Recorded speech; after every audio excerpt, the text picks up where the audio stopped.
장대장TV 시청자 여러분 안녕하십니까, 장대장입니다. 자, 여러분들 신축 빌라를 살 때 꼭 확인을 해야 됩니다.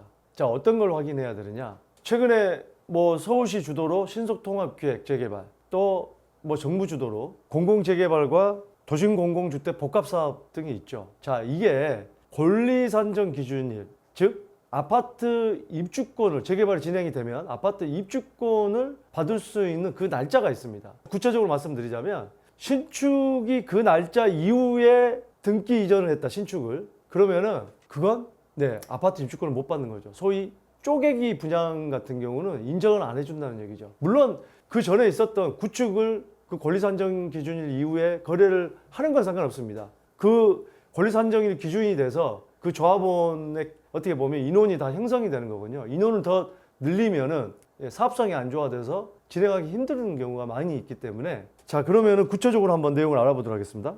자, 이 이사대책, 변창흠 전 국토교통부 장관이 취임하자마자 바로 이사대책을 발표를 했죠.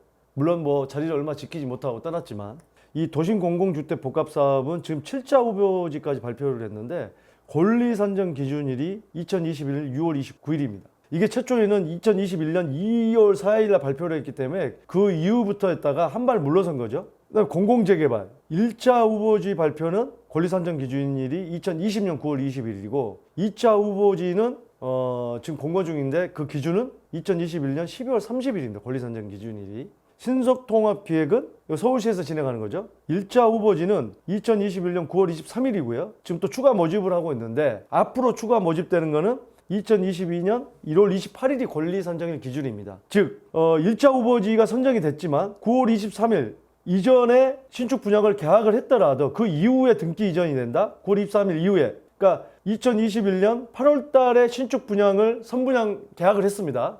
입주가 2021년 그 이후에 한 11월 달에 됐다고 치면, 아, 나는 계약 날짜가 9월 23일 이전이니까 괜찮다, 이게 아닙니다. 등기, 소유권 이전하는 날짜 기준이기 때문에 이 날짜 이후에 되면 그러면 현금 청산이 되는 거죠. 이 현금 청산은 보통 감정평가를 갖다가 맡기기 때문에 보통 시세보다도 오히려 낮게 나오는 경우가 많습니다. 그렇기 때문에 본인이 샀던 가격보다, 시세보다 더 낮은 가격에 손해를 보고 팔 수도 있어요. 우리가 여러 가지 형태가 있겠죠. 이런 재개발 지역에 가는 게 아파트 입주권을 받기 위해서 몸테크를 해가지고 거기에 오랫동안 좀 불편하지만 살면서 나중에 아파트 입주권을 받기 위해서. 왜? 지금 들어가면 싸니까. 아파트는 비싸니까. 두 번째는 진짜 아무것도 모르고 실거주 하려고 하는 경우도 있습니다. 근데 여러분들께서 아무것도 모른다는 건 안 되는 거예요. 지금 사실은 저는 일단은 이 정부가 이 부동산 대책이나 이런 거에 대해서 너무 복잡하게 꼬여놨다는 거에 대해서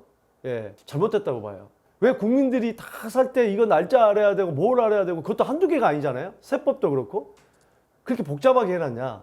그러면 정부에서 제가 볼 때는 이런 어떤 기구를 하나 만들어서 정말 지금 무슨 감시하고 그런 기구가 문제가 아니고 정보를 제대로 줄 수 있는 어떤 그런 기구. 예를 들자면 어느 지역에 집을 살려면 이거 몇 가지를 봐라. 그러면 적어도 그 지역에 사는 사람 그것만 확인해서, 아, 나는 이거에 해당되겠구나, 이런 정보를 만들어야 된다고 봅니다. 어떻게 서민들이 다 유튜브에서 찾아보고 저 같은 사람 상담 와가지고 다 그렇게 알아야 되느냐, 꼭 모든 국민들이. 그럼 불편함을 줘야 되느냐, 이겁니다. 지금 뭐 대통령 후보 중에 한 분은 사실 우리 등기부 등본도 뭐 700원, 1000원씩 내면서 발급받잖아요. 그런 거 해봐야, 저는 그렇습니다. 국가 차원에서 그런 자료들은 그 통계를 보니까 20년 동안에 680억, 국가 차원에서 20년 동안에 680억이면 1년에 30억도 안 되는 돈을 갖다가 국민들 그 돈 쓰게 만듭니다.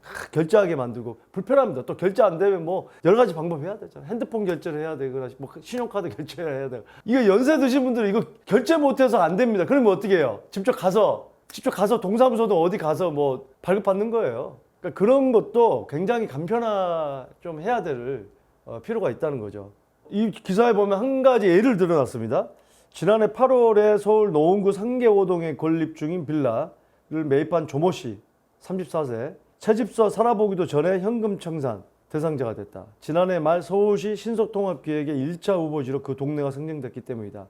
그의 빌라는 서울시의 후보지 발표 2주 전에 완공돼 보존 등기가 났다. 그러니까 발표 전에 보존 등기가 났지만 권리 산정의 기준은 딱 정해놓은 날짜가 있기 때문에 그 가장 큰 문제는요. 서울시가 됐든 정부가 주도하는 지금 이런 재개발을 됐든 가장 큰 문제는 소급 적용한다는 거죠. 발표는 나중에 해도 지금 조금 전에 말씀드렸지만 그 날짜가 정해져 있습니다. 그렇기 때문에 지금 더 웃긴 거는 내가 지금 집을 살려고 하는데 이 집이 나중에 뭐 신속통합계획이나 공공재개발이나 선정이 돼서 현금 청산될 수 있다는 거예요. 신축 같은 경우는. 그렇기 때문에 이걸 사야 되나 말아야 되나? 또 신축업자들은 이걸 지으면은 지금 뭐 유튜브나 이런 정보가 많이 나오기 때문에 분양하기도 힘들고 또 사실상 양심상 그건 해소도 안 되는 거고 어떻게 보면. 누가 이거를 신축을 빌라를 분양을 받아서 나는 몇 달 살다가 현금 청산 뭐 될 거야. 뭐 한 1, 2년 살다가 현금 청산 받고 나갈 거야. 이런 각오로 집을 사는 사람이 어디 있습니까? 그것도 현금 청산도 내가 샀던 가격에 2배 준다. 뭐 이런 것도 아닌데 오히려 감정평가가 더 낮게 나올 수도 있습니다. 내가 샀던 가격에. 그런 불안감을 안고 누가 살려고 하겠어요. 그렇기 때문에 이 어떻게 보면은 지금 서울시 같은 경우는 신속통합계획이든 세 가지가 어떻게 보면 내수를 서울시 내수를 갖다가 꽁꽁 얼어붙게 하는 그런 결과로 나올 수도 있습니다.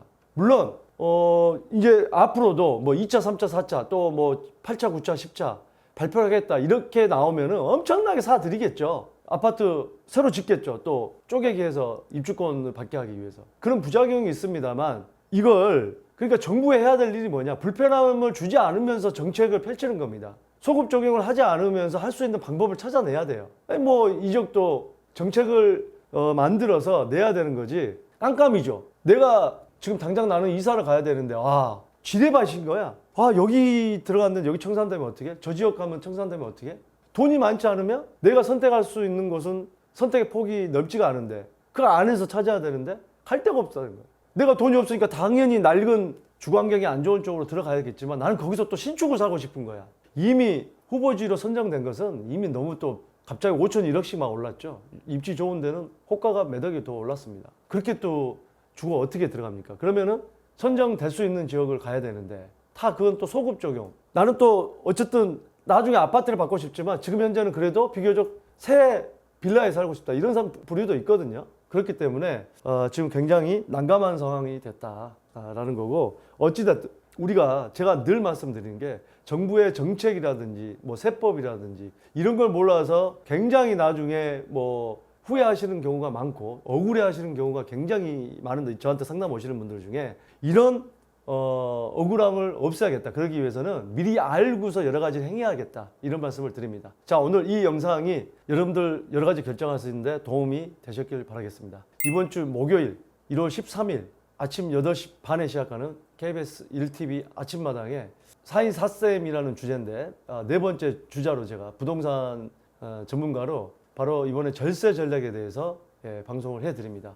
짧은 시간이지만 알차고 임팩트 있는 그런 시간이 될 것으로 보입니다. 여러분들의 많은 관심 부탁드리겠습니다. 감사합니다.